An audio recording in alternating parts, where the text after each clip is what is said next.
Yo, what's up, what's up, what's up, what's up? It's your boy Dio. MO Domuto back with another video. Look, I usually don't post on Sundays like that. Every once in a while I might post this on a Sunday, but mainly I don't post on Sundays. But you see the fucking title, bruh. You see the fucking title. I had to. Come on now. You know what I'm saying? Unreal Gaming.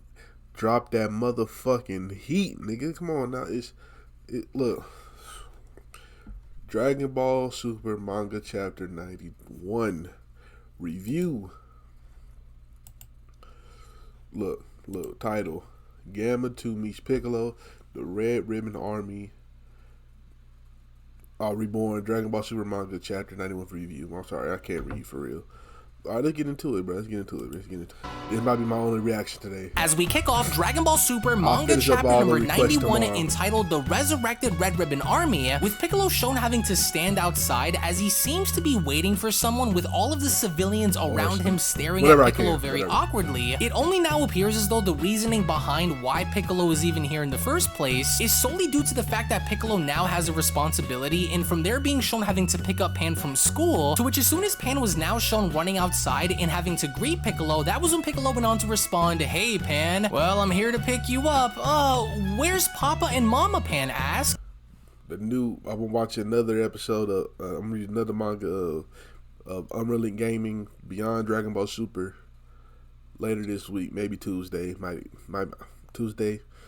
I don't know. Well, apparently both Gohan and Videl had some things to do. Jeez. It's inexcusable for parents to put their own needs above picking up their children, with Pan responding, "But if I get to meet Piccolo's son, then I'm all for it," she says. "They said it's gonna be a while before they get home, so you wanna come back to my place again?" "Oh yes," Pan responds, "let's go, let's go." In which a little later on, as we then venture on over to Piccolo's place, and now seeing Pan having to train all by herself, not only was Pan beginning to warm up by throwing punches, but at the same time, she was also now appearing as though she was mimicking that of Saiyaman, as Pan went on to shout, "To clean up the evil in this world, the Saiyaman is here," with Piccolo asking, "Hey, what's up with that Saiyaman thing?" as Pan responds, "It's the superhero name that Goten and Trunks transformed into." "Oh, so they like to play like that, huh?" "Oh, well, come to think of it, there was a time when Gohan did that too," Piccolo says. "I can never understand how these Saiyans think. But you know what?" Pan chimes in. "Because of that, those two didn't study at all, and so now they're prohibited from being superheroes, especially my grandma. She got super mad." "Chi-Chi, huh?" Piccolo asks. "So, she's still the same old educator mom." "Yeah, but I want to become one too," Pan says, "a superhero." To which as soon as Piccolo then quickly went on to notice that Pan was beginning to chase a small frog on the ground that eerily enough resembled that of Captain Ginyu, by no means did Piccolo want anything to happen to Pan, as Piccolo went on to inform Pan by telling her, "Hey, don't go too far, there's a cliff ahead." But Pan didn't listen, because even as the frog was shown leaping on over the edge, with Pan now being shown following the frog, Piccolo from that point, after having to see this, nearly had a heart attack in knowing the fact that number one, Pan is still a child and therefore she still possesses the inability to fly, and number two, while Piccolo was watching Pan, Pan was Piccolo's number one priority, to where as soon as he was then shown looking on over it and noticing how indeed Pan was still hanging on by a branch, he was only then being shown having to be relieved by this, as Piccolo went on to respond, "Oh, phew. Oh, don't scare me like that. Hey, look, I caught the frog," Pan shouts. "Oh, you sure got some guts, Pan. If you want to become a superhero that badly," Piccolo continues, "how about I train you for it then?" with Pan asking, really? "It was around the same time I taught your father how to fight, so it's about time that you learn as well. I'll turn you into an outstanding member of the Demon Clan." To where the second Pan had gone as far as to overhear this, she was jumping for joy, grabbing onto Piccolo's antennas, hoisting herself up and positioning herself right on his back and having to pull him around, as everything now had appeared as though it was in fact going smoothly, at least within the Piccolo residence, to where as we only then make our way on over to the police station in West City, it appeared as though there was some kind of training session going on, with one of the lead officers informing the rookies by telling them, "The Red Ribbon is is an evil organization that once plotted world domination, the officer shouts. Just around 30 years ago, it was thought to have been wiped out with the death of their first leader, Red, but we got an intel that his son, Magenta, is trying to rebuild the army, as one of the officers went as far as to raise his hand by asking, isn't Magenta the president of the Red Pharmaceuticals? No, Red Pharmaceuticals is just the public face, the officer responds. No, probably to fund the rebuilding of the army, she continues. And of course, the one they are targeting as the key to rebuilding this is Dr. Hedo, who is currently in prison. Hey, who exactly is he? Another officer asks. Oh, please explain it to them, Officer Krillin, with Krillin responding, yes ma'am. Okay, so Dr. Hedo is the grandson of Dr. Gero, who was a scientist that once served under the Red Ribbon Army. He holds both the qualifications of a professor and a doctor, Krillin continues. Hedo's father, who was the second son of Dr. Gero, he then continues, passed away in an accident when Hedo was in elementary school. And so Hedo lived alone on his inheritance, and he was actually genius enough to earn a doctorate at the age of 14. Damn, but due to his personality, he did not fit in at any of the laboratories, Krillin continues. So he continued his own research with what was left of his inheritance. And why is the Red Ribbon Army after Hedo? Another officer asks. It's because Hedo holds the data of a bioweapon that he inherited from his grandfather, in which if that weapon is completed, it'll be troublesome for all, the female officer says. Isn't that right, Officer Krillin? Yes ma'am. Right, and so we have to stop them at all costs, Krillin continues. Hedo said that he had the entire bioweapon data in his head, with the female officer responding, Hedo will be released in 3 months. The Red Ribbon Army will surely make contact with him at the right moment, and that'll be our only chance, she shouts. We must find their secret hideout and put an end to their ambitions, with the other officers shouting, Roger! As from this point now moving forward, everything that was adapted in the manga is nearly identical to that of the events that were shown in the Dragon Ball Super superhero movie, as we not only see Carmine speak with Magenta about meeting up with Dr. Hedo once he was released from prison, but Toyotaro also wanted to stay extremely faithful to the film by replicating its dialogue as well. So throughout the middle portion of this manga chapter, really nothing changes following Dr. Hedo's release from prison, as the only key difference that actually shifts the movie and the manga into taking two separate approaches was realizing the fact that Krillin was on to Dr. Hedo this entire time, along with the entire police force, because after realizing the fact that the Red Ribbon Army may actually take an interest in wanting to recruit Dr. Hedo, it was Krillin's mission now to make sure that he was able to gather as much intel as possible to not only be shown having the evidence that was needed in pinpointing the fact that the Red Pharmaceutical Company was responsible in constructing and essentially rebuilding the Red Ribbon Army from the ground up by having to use Dr. Hedo as their scapegoat, to which during their drive, as Magenta was trying to do his best in persuading Dr. Hedo that number 1,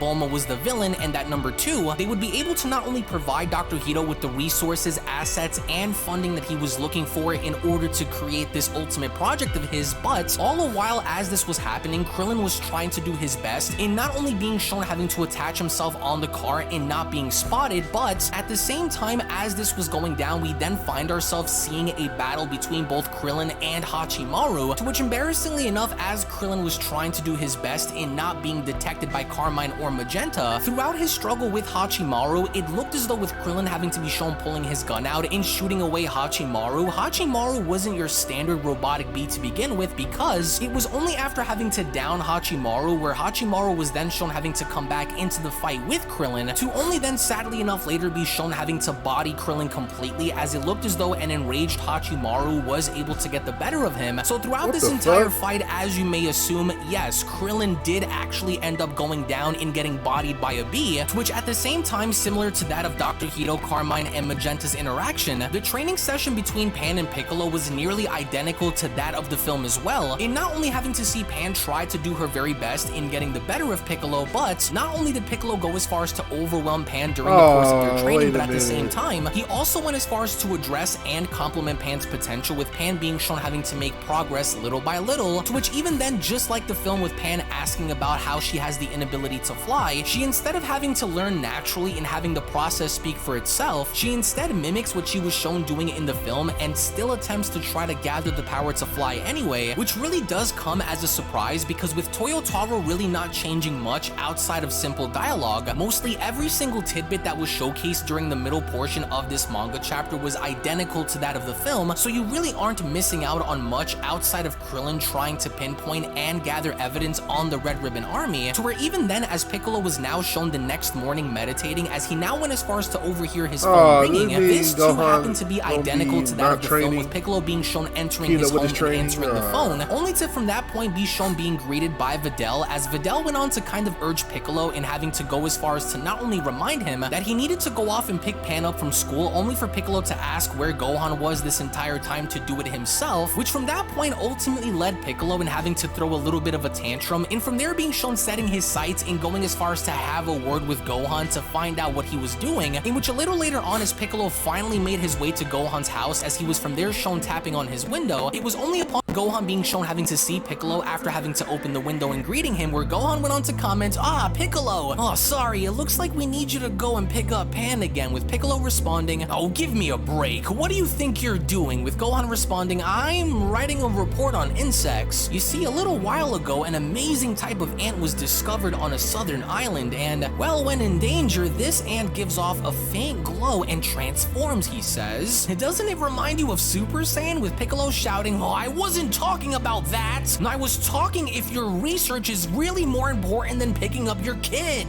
No, but then we've got you around to help out, right, Piccolo?" "Oh, geez, so why don't you at least train a little?" Piccolo asks. "You never know when another danger could strike," as Gohan went on to respond, "You really think something like that might happen again? Still, even if that were to be the case," Gohan continues, "there's always Dad and Vegeta." But then, just like in the film with Piccolo being shown attacking Gohan with Gohan shown blocking, that was when Gohan went on to respond, "I still haven't lost my edge." But little did he know that in fact he did, because the moment Piccolo from there was shown uppercutting Gohan in the stomach, and even actually now going as far as... Why do you do this, bro? He was so cold in the moral arcs, man. Why they keep doing this, bro? Every fucking time. Every fucking time, bro. Every time.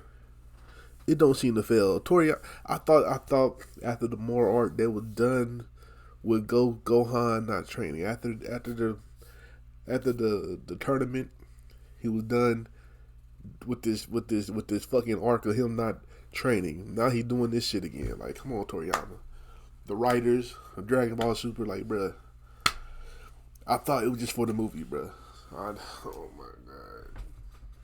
Okay, he gets a new form. He gets a new form.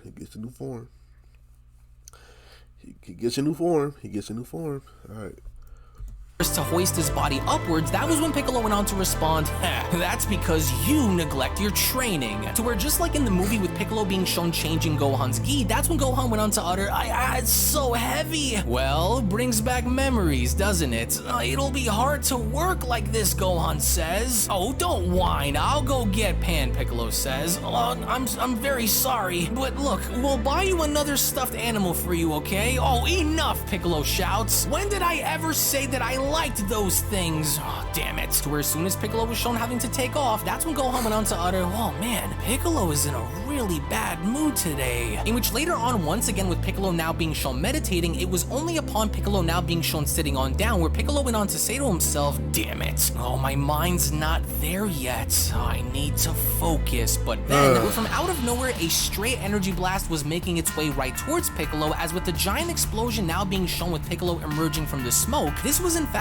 now the very first time that Piccolo had met none other than Gamma 2, as Piccolo went on to respond, "You're interfering with my training. Who are you?" "Me," Gamma 2 says. "Oh, you must be Piccolo Daimo." "Sorry, but I'm just Piccolo now," with Gamma 2 responding, "Oh, and what's that supposed to mean?" "It's a little complicated," Piccolo says. "Anyway, who are you? Some kind of an old-fashioned hero?" "Oh, geez, you could at least call it retro," Gamma 2 responds. "And, well, Well, unfortunately for you, my identity is still a secret, Gamma 2 responds, where even then with Gamma 2 being shown posing, as Piccolo had gone as far as to now notice the red ribbon symbol that was attached onto Gamma 2's arm, it was only right then and there during that moment where Dragon Ball Super Manga chapter number 91 then comes to a close. Now, you can make no mistake about the fact that it looks like Toyotaro now is going to be adapting all of the events that we saw transpire within the film almost to a seemingly identical clone of having to bear witness of everything that we saw in the film, except now it looks as though it's going to be done in manga form. And so, truth be told, one of the things that really bothered me about this manga chapter was the fact that I'm sure many other viewers can attest to the fact that seeing Krillin get bodied by Hachimaru is something that not only diminishes his character in my opinion, but once upon a time it ultimately stood the test of time that Krillin was one of the strongest humans that existed on Earth. As to whether or not anyone wants to make the claim to say that Hachimaru is just strong enough to body Krillin after everything Krillin has experienced throughout his whole life, it was honestly really sad to see Krillin go the way he did, especially after being shown getting bodied by a bee. But even then, simultaneously, some of the other cooler moments of this manga chapter was definitely seeing Gohan and Piccolo having...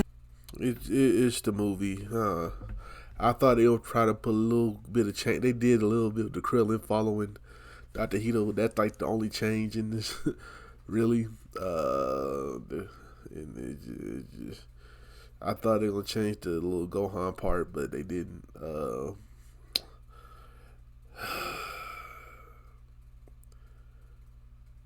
my god! I really watched that. All right. Anyway, man, you like my reaction? Make sure you like, comment, subscribe, and I'll catch y'all next time. Peace.